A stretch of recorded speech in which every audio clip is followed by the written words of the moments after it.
Kavya Razanuj.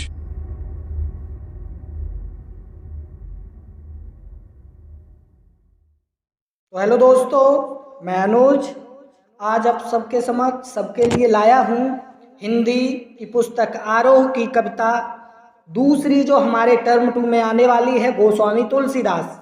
क्योंकि पहली कविता मैं उषा शमशेर बहादुर चैनल पर पहले से डाल चुका हूँ, तो उसको देखे कम से कम समय में आपकी कविता एकदम क्लियर हो जाएगी, एकदम बिल्कुल स्पष्ट हो जाएगी। तो दूसरी कविता आज शुरुआत करते हैं अपने, क्योंकि गोस्वामी तुलसीदास का इसमें 2 है कवितावली उत्तरकांड से और लक्ष्मण शक्ति राम का विलाप।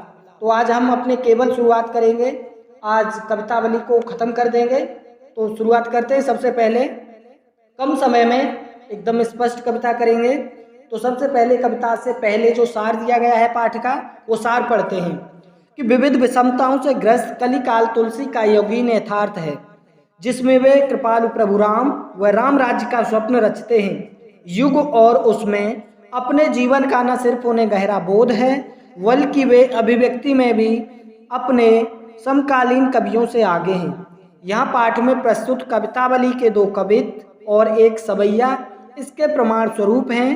पहले छंद किसवी किसान में उन्होंने दिखलाया है कि संसार के अच्छे बुरे समस्त लीला प्रपंचों का आधार पेट की आग का दारुण व गहन यथार्थ है, जिसका समाधान में राम रूपी घनश्याम यानी मेघ के कृपा जल में देखते हैं। इस प्रकार उनकी राम भक्ति पेट की आग बुझाने वाली यानी जीवन के यथार्थ संकटों का समाधान करने वाली है, साथ ही जीवन में बाह्य आध्यात्मिक मुक्ति देने वाली है।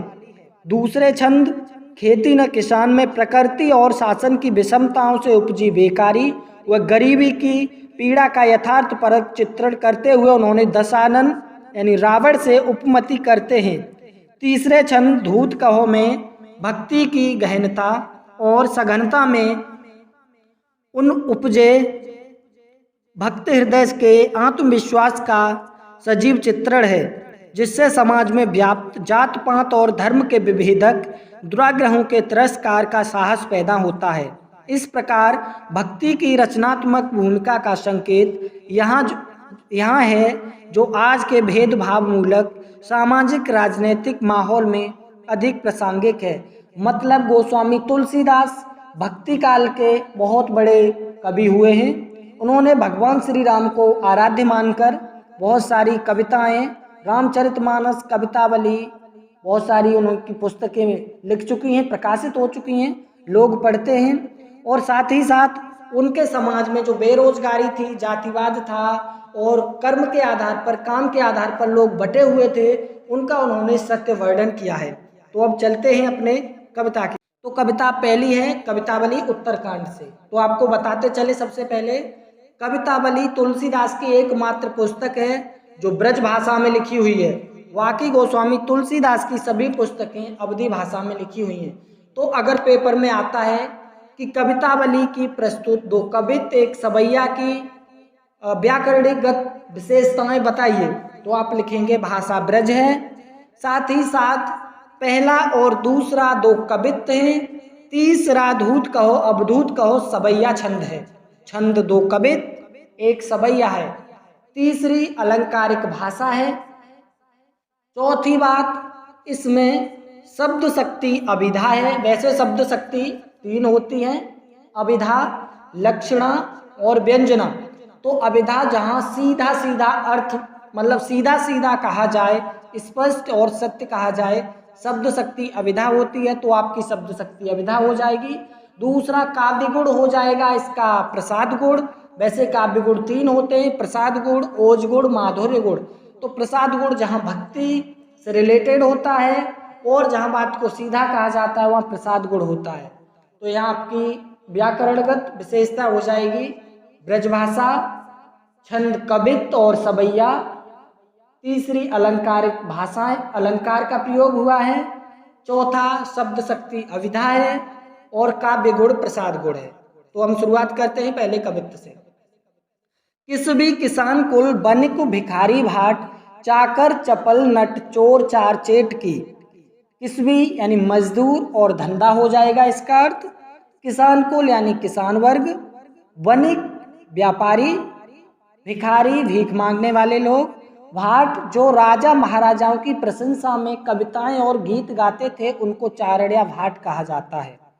दूसरा चाकर यानी घरेलू नौकर, चपलनट यानी चतुर, चालाक करतब दिखाने वाला, चोर समझते हो चोरी करने वाला, चार गुप्तचर या दूत, और चेटकी बाजीगर। तो किसान और मजदूर, व्यापारी, भिखारी, भाट, घरेलू नौकर और चालाक करतब दिखाने वाला, चोर, चार और चेटकी यानी दूत और बाजीगर।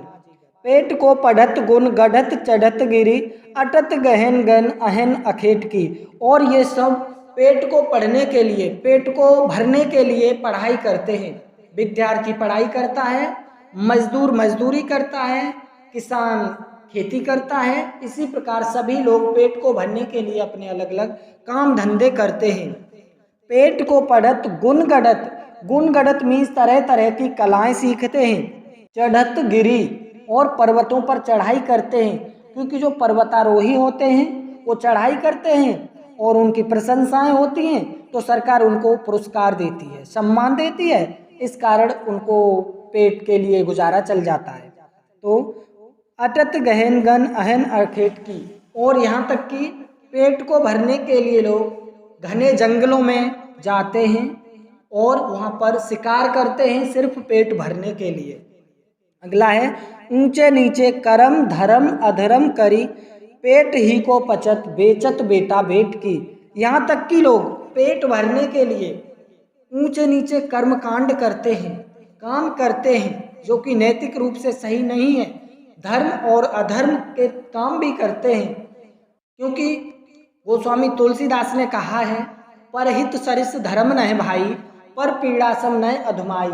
मतलब दूसरों का भला करो, उपकार करो, उससे बड़ा कोई दुनिया में धर्म नहीं है, और किसी को अगर पीड़ा पहुंचाओ उससे बड़ा कोई अधर्म नहीं है। तो लोग पेट भरने के लिए तरह तरह के काम करते हैं, तरह तरह के धर्म और अधर्म को छोड़कर काम करते हैं, कर्मकांड करते हैं। पेट ही को पचत, और यहाँ तक कि पेट को भरने के लिए लोग अपनी सगी संतान बेटा बेटकी यानी बेटा और बेटी को भी बेच देते हैं। तुलसी बुझाई एक राम घन श्याम हिते, आग बढ़ बागते बड़ी है आग पेट की। गोस्वामी तुलसीदास जी कहते हैं कि समुद्र की आग से पेट की आग सबसे बड़ी होती है, और इसके साथ ही साथ इसको केवल राम रूपी घनश्याम बादल हैं, वो अपने कृपा रूपी जल से सभी इंसानों के संकटों को दूर कर सकते हैं। यहाँ तक कि उनके पेट की आग यानी भूख को मिटा सकते हैं। पहला यहाँ खत्म होता है अपना।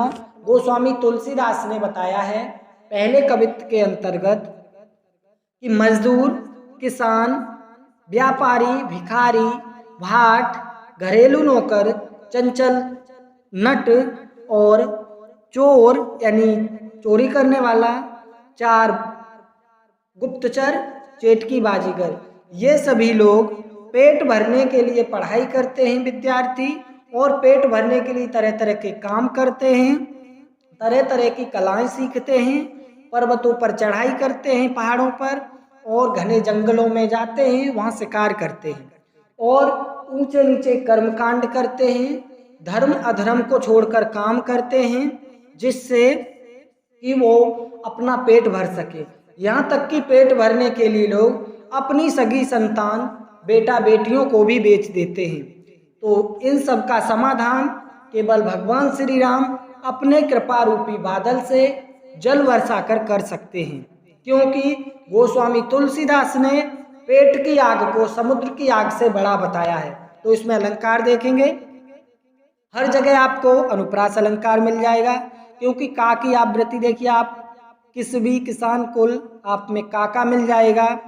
दूसरा आप देखिए भिखारी भाट, चाकर चपल, आगे देखिए चोर चार चेटकी, आगे देखिए पेट को पढ़त, चढ़त गढ़त, आगे देखिए गहन गन, और आगे देखिए अहन अखेट की, ऊंचे नीचे, धर्म अधर्म, और देखिए बेटा बेचत बेटा बेट की, और देखिए यहाँ पर अनुप्रास अलंकार हो जाएगा। अगली जो लाइन है, तुलसी बुझाए एक राम घनश्याम हिते, यहाँ पर आपका रूपक अलंकार हो जाएगा, क्योंकि गोस्वामी तुलसीदास कहते हैं कि भगवान श्री राम कृपा रूपी बादलों से जल बरसाकर आग को शांत कर सकते हैं। तो यहाँ इसमें तुलसी बुझाए एक राम घनश्याम हिते रूपक अलंकार हो जाएगा। और इन अंतिम पंक्ति में आगे बढ़ भागते बड़ी है आग पेट की, व्यतिरेक अलंकार हो जाएगा, क्योंकि यहाँ पर एक पेट की आग को समुद्र की आग से बहुत बड़ा बताया गया है, जबकि ऐसा नहीं है। आगे दूसरे कवित्व पर चलते हैं। इस कवित्व में दूसरे में गोस्वामी तुलसीदास ने दर्शाया है कि बेरोजगारी फैली है, लोगों को काम करने के लिए काम नहीं मिल रहा है, धंधा नहीं है। तो सुने, खेती न किसान को भिखारी को न भीख बली, बनिक को न बनिज न चाकर को चाकरी। गोस्वामी तुलसीदास जी कहते हैं कि किसानों के लिए खेती नहीं है, भिखारी के लिए भीख नहीं मिल रही है, और यहाँ तक कि बलि जो दान करते हैं लोग, यज्ञों से बचा हुआ जो सामान बचता है वो गरीबों में बांट दिया जाता है खाने के लिए, वो भी नहीं बच रहा है आजकल। और व्यापारी को व्यापार नहीं मिल रहा है, न नौकर को काम मिल रहा है। जीविका विहीन लोग सिद्धिमान सोच बस, कहीं एक एकन सो कहाँ जाए का करी। सभी लोग रोजगार रहित हैं, लोगों के पास रोजगार नहीं है और दुखी होकर सोचते हैं और एक दूसरे से कहते हैं कि कहाँ जाएं, क्या करें, पेट भरने के लिए कुछ नहीं है। आगे देखिए, वेद हूँ पुराण कहीं लोक हूँ बिलोकियत, साकरे सबे पे राम राव रे कृपा करी। और यहाँ तक कि वेदों में कहा गया है और लोगों में संसार में देखा गया है कि जब जब भी संकट आता है और तो भगवान श्री राम सब पर कृपा करते हैं, अपनी कृपा से सबको संकट से उबारते हैं। दारिद्र दसानन दवाई दूनी दीन बंधु, दुरित दहन देख तुलसी हाहा करी। और यहाँ पर दरिद्रता रूपी बेरोजगार रूपी रावण ने, दशानन ने सबको दबा रखा है और केवल आप ही हो दीन बंधु, क्योंकि दीन दुखियों पर आप कृपा करने वाले हो। तो आप ही इस बेरोजगारी की आग से हमको बचाइए। और इस प्रकार हाहाकार करता है, इस प्रकार संसार में हाहाकार फैला हुआ है। तो इसमें व्याकरणगत विशेषताएं देखेंगे, इसमें भी छंद सबई कवित्व है, दूसरा इसमें भाषा ब्रज है, और इसमें आपको अनुप्रास अलंकार जगह जगह देखने को मिलेगा। तो ये इसकी विशेषताएं हो गई। आगे चलिए अंतिम सबैये की तरफ। जो सबैया है इसकी भाषा ब्रज है और इसका जो छंद है वो सबैया है। तो सुने, इसमें गोस्वामी तुलसीदास ने जातिगत धार्मिक उन्माद, आपस में जो भेदभाव है उसके प्रति इशारा करते हुए गोस्वामी तुलसीदास ने लिखा है, धूत कहो अवधूत कहो रजपूत कहो जुलाहा कहो कोई, काहू की बेटी सो बेटा न ब्याहब, काहू की जाति बिगाड़ न सो। गोस्वामी तुलसीदास कहते, चाहे आप मुझे धूर्त कहो, पागल कहो, मूर्ख कहो, पाखंडी कहो, चाहे मुझे सन्यासी कहो, चाहे मुझे राजपूत कहो, चाहे मुझे जुलाहा कहो। जुलाहा जो कपड़ा बुनता है, क्योंकि कुछ भी कहो मुझे कोई फर्क नहीं पड़ता, क्योंकि मुझे अपने बेटे की शादी किसी की बेटी से करके अपनी जाति और उसकी जाति को नहीं बिगाड़ना है मुझे। तुलसी सरनाम गुलाम है राम को, जाको रुचै सो कहो कछु ओऊ, मांगे कि खैबो मसीत को सोइबो, लेबे को एक ना देवे को दो। गोस्वामी तुलसीदास कहते हैं कि मैं तो भगवान श्री राम की प्रसिद्धि का गुलाम हूँ, मैं उनका दास हूँ, और जिसकी जो इच्छा है वो कहो, कुछ भी कहो, कुछ और भी कहो, मुझे कोई फर्क नहीं है, क्योंकि हमारा काम तो मांग कर खाना है, मस्जिद में सोना है, और हमारे पास न लेने के लिए किसी से कुछ एक है और न देने के लिए हमारे पास किसी को दो है। तो यहाँ पर इसकी जो भाषा है आपको यहाँ पर अनुप्रास अलंकार मिल जाएगा।